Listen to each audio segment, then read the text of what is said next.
Hi, this is Jay here, Sales Leadership Team Coach.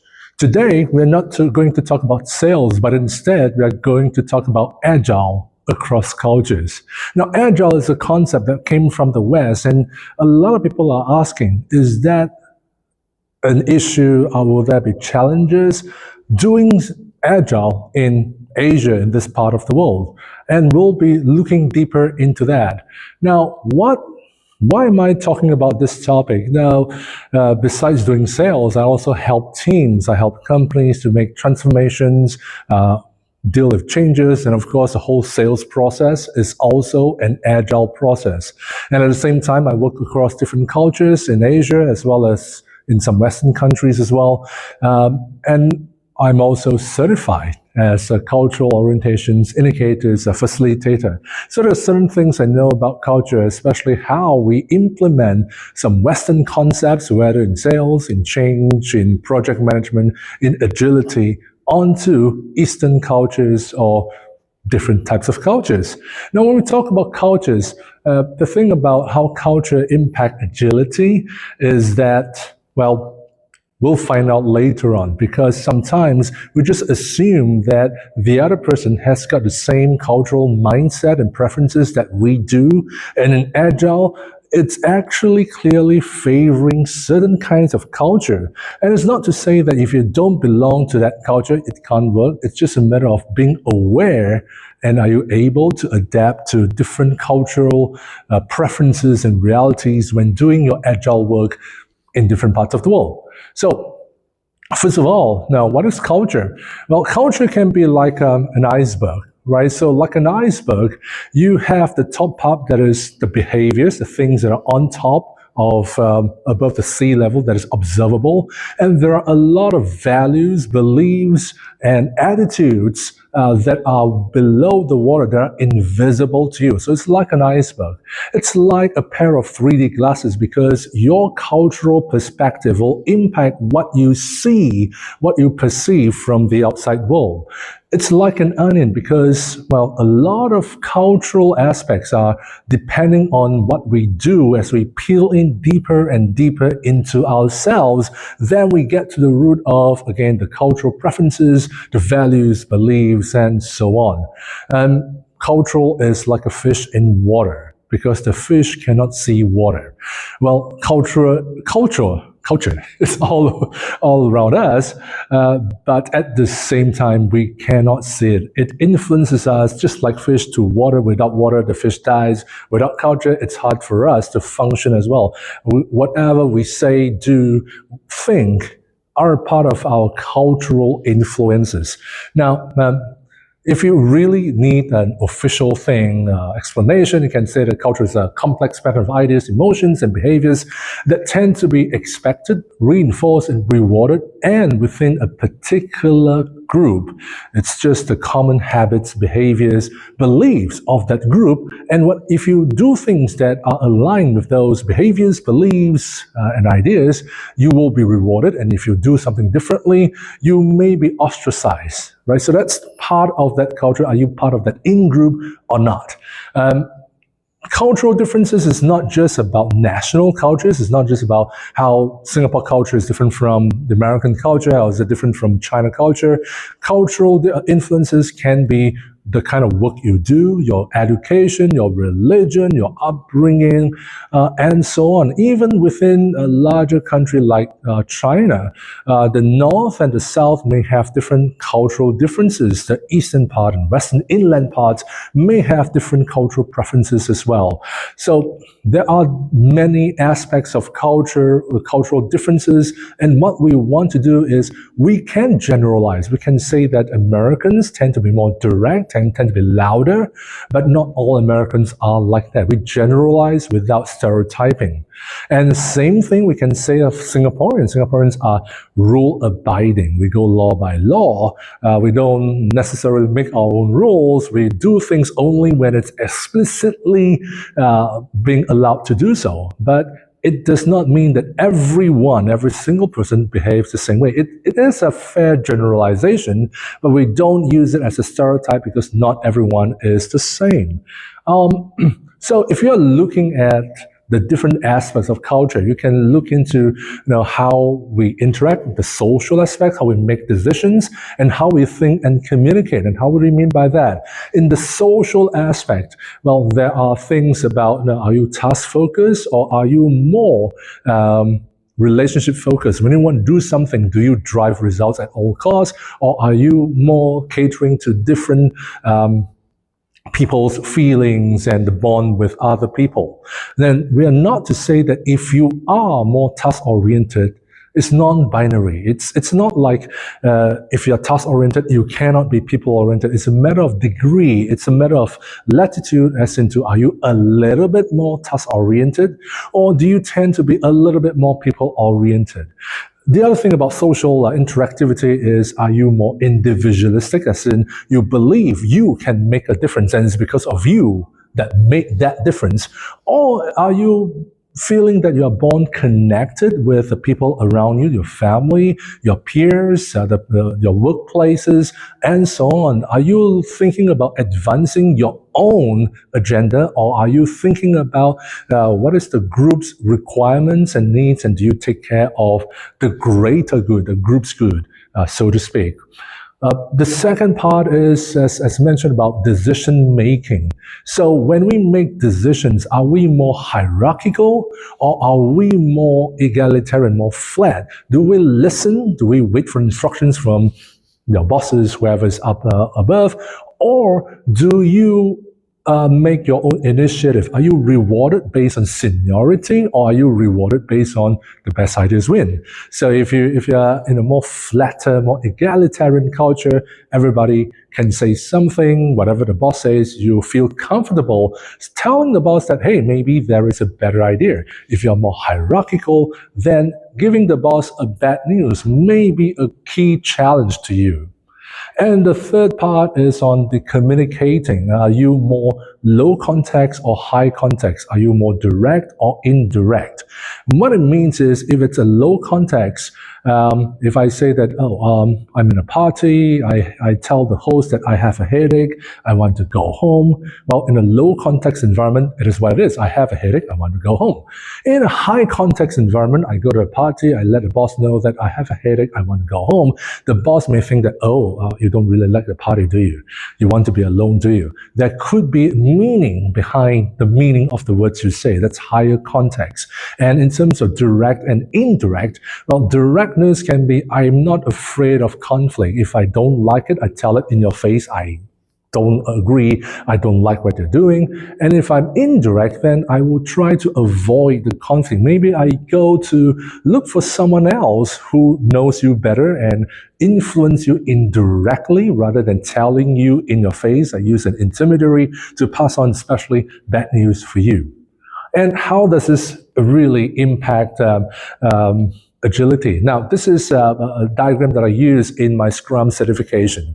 And if you look at this dragon boat and ask yourself, who is the leader? Is the leader the person with the number one that's doing the drumming, or is it the person at the back of the boat that's an oarswoman that's steering the direction of the boat?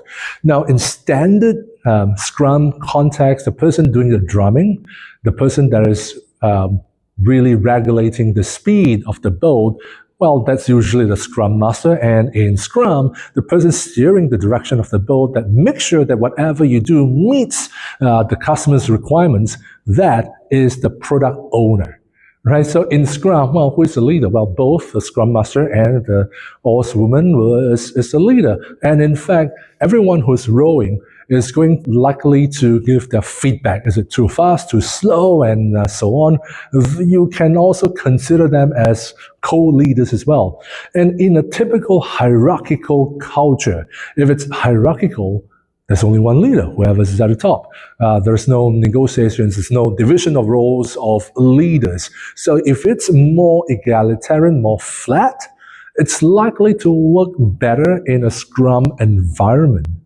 Also, in a Scrum, we share things directly. We tend to be more direct in our feedback. We tend to be more low context. It is what it is. And as a result, whatever, if it works, we tell people it works. If there's anything that you need to give feedback on your retrospective or your reviews, you just say it directly. So again, if you are more of an indirect and high context person, those kind of environments can be a little bit stressful for you, and you may need to learn how to be more direct in your communication. And people who are more direct probably will need to be more mindful about how you communicate in that situation. Here's one case on the urgent report. You got Paul, who is telling Ken, and Ken probably is Paul's one of Paul's subordinates. And Paul says, "Hi Ken, thanks for coming so quickly. I need your help to gather key data to summarize the status report on the project that we has been working on.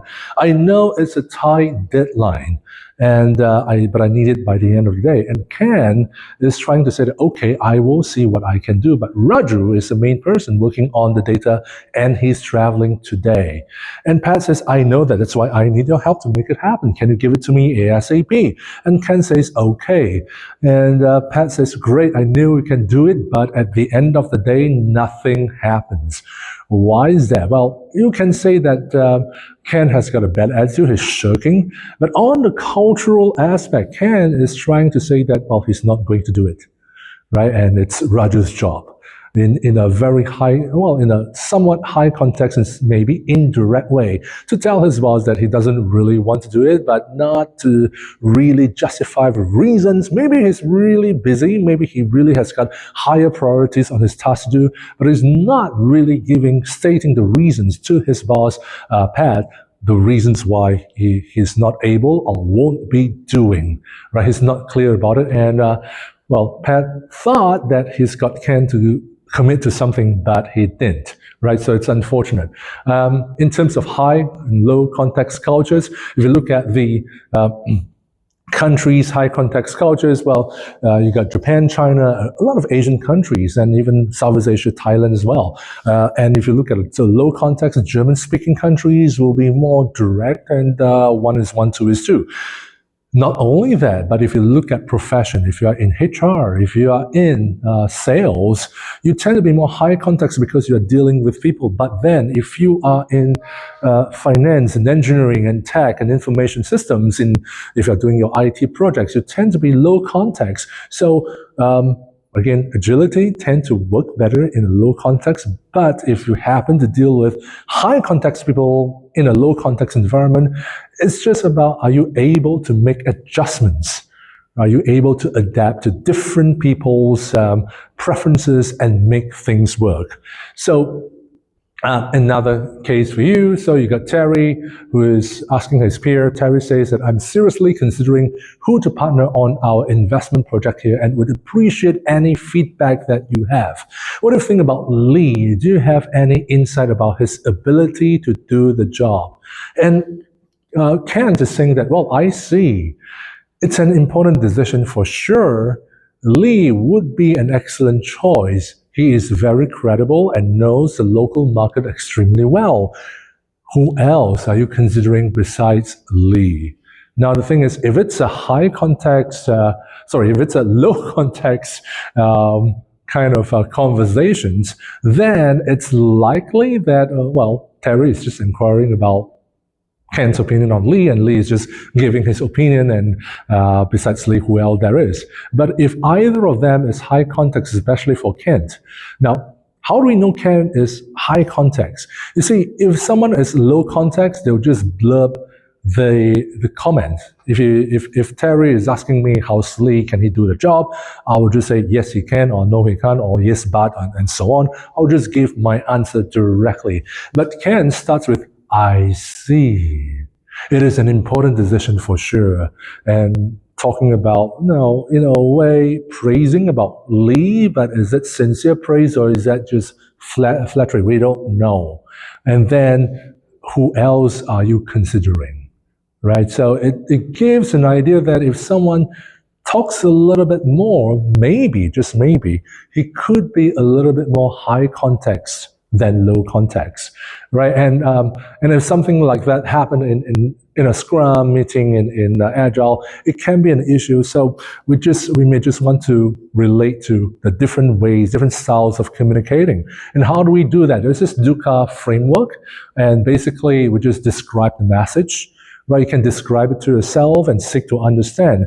But more importantly is to understand, could there be different perspectives?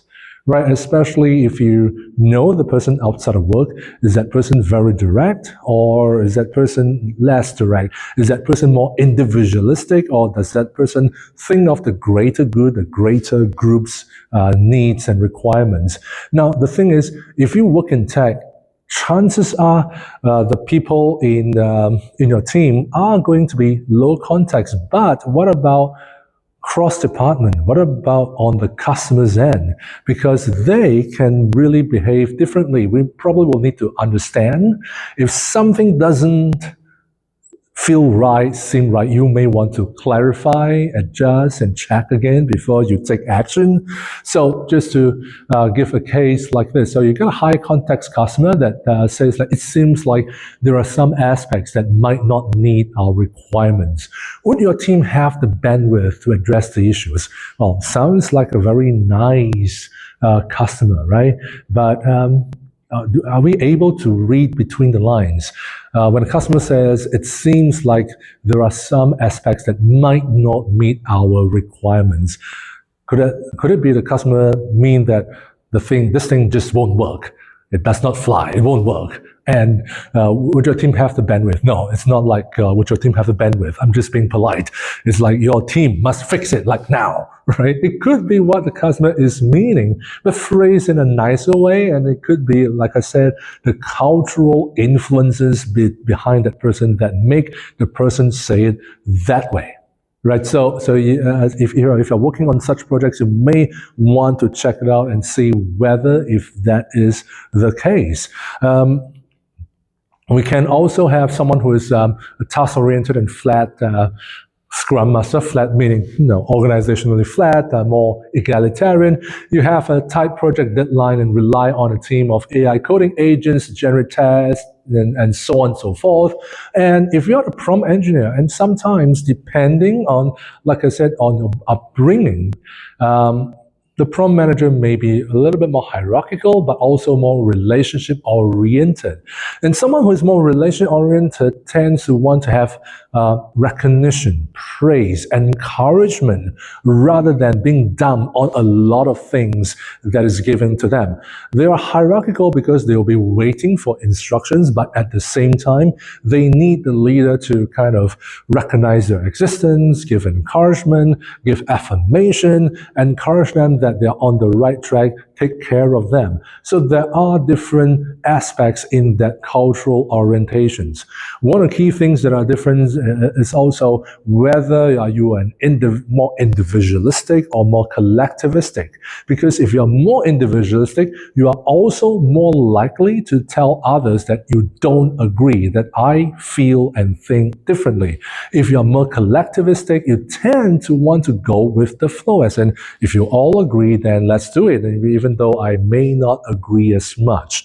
Now, we're not to say that if you're collectivistic, you're just yes men. It's just that there is less propensity, less inclination to be the sticking sore thumb that rocks the boat. So if you're running projects like this, be aware that these are the different communication styles and cultural inclinations and preferences of different people, especially when you're working across different countries and different cultural boundaries. And you want to be sure that they understand you and you understand them. The things that you can do can be that, get everybody together and talk about your own culture. Things like, when you do something and something is wrong, what do you do? When your boss tells you something, you don't really agree with what your boss is saying, what do you do, right? When something that happens and the group is not doing anything, what's your response to that? And so on. We have different questions that you can ask and just get people around and have a chat, not to penalize, not to judge people what is good or what is bad, but to understand how does their cultural influences impact their work styles, and as a result, impact the way they work and the way you run your Agile projects. So with that, thank you for the time. I have the QR code. This is my LinkedIn profile. Link up to me. we can share more, whether it's on work, cultural, business, sales, and so on. I'm looking forward to your responses. I'm looking forward to your interactions.